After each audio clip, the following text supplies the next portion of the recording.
Welcome students, মাস্টারমশাই একাডেমিতে তোমাদের সবাইকে স্বাগত। চলো শুরু করা যাক। গত বছর শেষ যেবার এসএসসি গ্রুপ সি পরীক্ষা হয়েছিল, সেই এসএসসি গ্রুপ সি পরীক্ষায় কেমন ধরনের জিকে এসেছিল। টোটাল জিকে ছিল কিন্তু 15টা। টোটাল 15টা জিকে ছিল, সেই 15টা জিকে নিয়েই আজকের ক্লাস। চলো শুরু করা যাক। প্রথম প্রশ্ন দেখো কি বলেছে, ভিক্টোরিয়া জলপ্রপাত যেখানে অবস্থিত। তার মানে ভিক্টোরিয়া জলপ্রপাত কোথায় অবস্থিত? Russia, Australia, Africa, Brazil. এটার সঠিক আনসার কিন্তু হবে আফ্রিকা। আফ্রিকায় কিন্তু এই ভিক্টোরিয়া জলপ্রপাত অবস্থিত। একটু জেনে নাও কোন নদীর ওপর। নদীটার নাম কিন্তু জামবেজি। নদীটার নাম হচ্ছে জামবেজি নদী। হ্যাঁ, জামবেজি বলে একটা নদী আছে, সেই নদীর ওপরে কিন্তু এই ভিক্টোরিয়া জলপ্রপাত অবস্থিত। পরের প্রশ্ন কি বলেছে, যে গ্যাসটি সর্বাধিক মাত্রায় বায়ুতে উপস্থিত সেটি হলো oxygen, nitrogen, hydrogen, carbon die oxide. এটা রাইট আনসার কিন্তু হবে নাইট্রোজেন, কারণ বায়ুতে নাইট্রোজেনই সবচেয়ে বেশি আছে, 77% তাই তো? তাহলে আমরা 77% বলতে পারি। আর অক্সিজেন কিন্তু অনেকটা কম আছে, মাত্র 20.16 বা 20% ধরতে পারো। তাহলে এটা সঠিক উত্তর হয়ে গেল নাইট্রোজেন। পরিষ্কার? পরের প্রশ্ন কেমন আসছে দেখি। 3 নম্বর, মানবদেহের কোষে থাকে কতগুলো ক্রোমোজোম? 44টি, 48টি, 46টি, 23টি। এটা কিন্তু সঠিক উত্তর হবে 46টি ক্রোমোজোম। এই 46টি ক্রোমোজোমের মধ্যে মানে 22 জোড়া, অর্থাৎ 44টি হচ্ছে দেহ ক্রোমোজোম, ঠিক আছে না? 22 জোড়া মানে 44টা। আর বাকি থাকলো এক জোড়া, যেটা হচ্ছে সেক্স ক্রোমোজোম, মানে যেটা দিয়ে লিঙ্গ নির্ধারণ করা হয় পুরুষ না স্ত্রী। তাহলে এই হচ্ছে 22 জোড়া আর এক জোড়া 23 জোড়া, মানে 46টি মোট ক্রোমোজোম। পরের প্রশ্ন 4 নম্বর কি বলেছে, ঝুম হলো, ঝুম কি? একটি লোকনৃত্য, একটি নদীর নাম, একটি উপজাতি, একটি চাষের পদ্ধতি। আসলে কিন্তু ঝুম একটি চাষের পদ্ধতি হবে সঠিক উত্তর। পরের প্রশ্ন, ধরিত্রী দিবস পালিত হয় কবে? 5ই জুন, 22শে এপ্রিল, 16ই সেপ্টেম্বর, 12ই মে। এটার কিন্তু সঠিক উত্তর হবে 22শে এপ্রিল। রাইট আনসার 22শে এপ্রিল। ঠিক আছে। পরের প্রশ্ন 6 নম্বর কি বলেছে, ভিটামিন এ এর ঘাটতির ফলে যেটি হয় সেটি হলো, মানে ভিটামিন এর অভাবে কোন রোগ হয়? এটা তোমরা অনেকেই মানে বেশিরভাগই আশা করব জানো, তাই এটার আনসার আমি বলছি না কোনটা হবে এই 4টার মধ্যে। এটা তোমরা আনসার অবশ্যই নিচে কমেন্টে জানাবে, এটা বাড়ির হোমওয়ার্ক দেওয়া হলো, দেখি কেমন পারো। চলো পরের প্রশ্ন কি বলেছে, হিমোগ্লোবিনের কাজ কি? হিমোগ্লোবিনের কাজ অক্সিজেন পরিবহন করা, ব্যাকটেরিয়া ধ্বংস করা, রক্তাল্পতা রোধ করা, শক্তির ব্যবহার। এটা কিন্তু সঠিক উত্তর হবে 7এর এ, অক্সিজেন পরিবহন করা।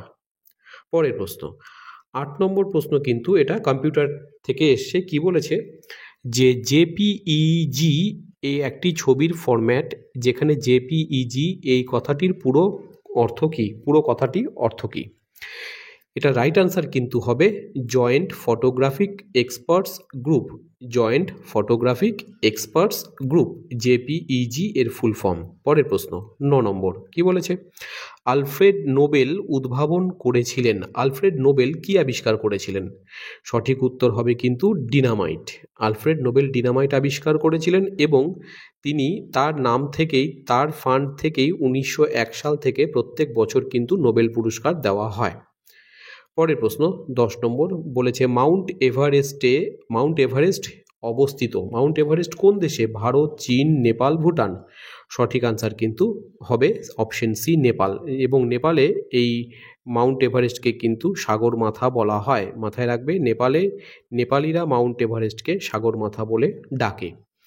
পরের প্রশ্ন 11 নম্বর বলেছে, রামসর সাইট কথাটি যেটির সঙ্গে সম্পর্কিত সেটি হলো জলাভূমি, তৃণভূমি, বনভূমি, উপত্যকা। সঠিক উত্তর কিন্তু হবে জলাভূমি। রামসার সাইট জলাভূমি এই কথাটির সাথে যুক্ত হয়ে গেল। তারপরে চলে আসি আমরা নেক্সট 12 নম্বর প্রশ্ন কি বলেছে, সিএনজি এর পুরো কথাটির অর্থ কি? এটা হচ্ছে কম্প্রেসড ন্যাচারাল গ্যাস। সিএনজির পুরো কথার অর্থ হচ্ছে কম্প্রেসড ন্যাচারাল গ্যাস। এর সাথে বাড়ির একটা হোমওয়ার্ক থাকছে এলপিজি। তোমরা এলপিজির পুরো কথার অর্থ অবশ্যই কমেন্টে জানাবে। তারপরে চলো 13 নম্বর, মানুষের শরীরের মোট হাড়ের সংখ্যা কতগুলো? দেখো, মানুষের শরীরে কিন্তু পরিণত মানুষের শরীরে 206টি হাড় থাকে, কিন্তু যখন একদম শিশু অবস্থায় থাকে তখন কিন্তু মানুষের শরীরে প্রায় 350টি হাড় থাকে। তারপরে 14 নম্বর কোয়েশ্চেন বলেছে ইলোরা গুহা কোন রাজ্যে অবস্থিত? এটা মাথায় রাখতে হবে, ইলোরা গুহা কিন্তু মহারাষ্ট্রে অবস্থিত। শুধু ইলোরা নয়, তার সাথে অজন্তাটাও কিন্তু মহারাষ্ট্রে অবস্থিত। পরের প্রশ্ন 15 নম্বর, নিম্নলিখিত কোন সংরক্ষিত বনভূমিটি পশ্চিমবঙ্গে অবস্থিত নয়? পশ্চিমবঙ্গে কোনটি অবস্থিত নয়? দেখো, গরুমারা কিন্তু পশ্চিমবঙ্গে, সুন্দরবনও পশ্চিমবঙ্গে, চাপড়ামারিও পশ্চিমবঙ্গে, একমাত্র মানস যেটা পশ্চিমবঙ্গে নেই। কোথায় আছে? নিশ্চয়ই আমরা এটা উত্তর করব, সেটা হচ্ছে জেনে রাখবো, এটার উত্তর হবে আসাম। মানস এটা কোথায় আছে? আসাম। এছাড়াও আসামে আছে কাজিরাঙ্গা, আছে একটা খুব ইম্পর্ট্যান্ট একটা ন্যাশনাল পার্ক। তার সাথে আছে দিহং পাটকই, এরকম অনেকগুলো ন্যাশনাল পার্ক আছে। পরিষ্কার একদম?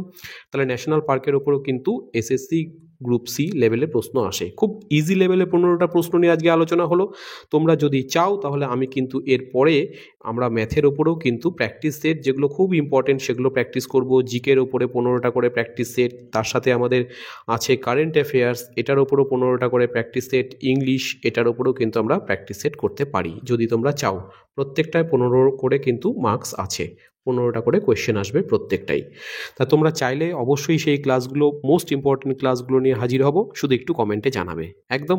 চলো, ভালো থেকো, পরের ক্লাসে কিন্তু দেখা হবে।